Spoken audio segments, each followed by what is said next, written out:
Wann ich mir als Proprietär dann lo Hölle verlasse bei der Lokation, mat wéienge Freien muss ich dann do rechnen. Ja, zuletzt as Usus, dass die Lokatärkommission vun der Agence bezielt, kommen den nur kein direkt Freien op de Proprietär zo.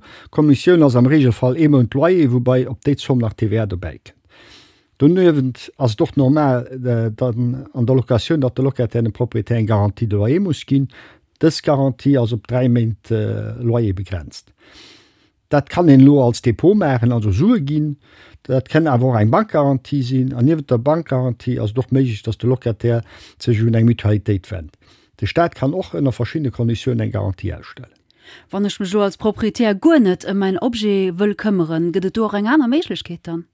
Jo, de Proprietär de kann noch sein Appartement komplett an Gestion gehen, dann iwwerhëlt de Gestionär komplett alles an vum Proprietär. De kriegt einen Schusten an se Loyer op de Kont. De Gestionär gehen an dem Fall fir das Protektion als exklusiv natürlich vom Proprietär bezuelt. Eng vun dem Gestionär seg Missionen besteht da noch dran fir de Proprietär an Koproprietätssitzung zu go fir do zu vertreten. Am Informationen fand er op vivi.lu dem Portal vun den Immobilienexperten.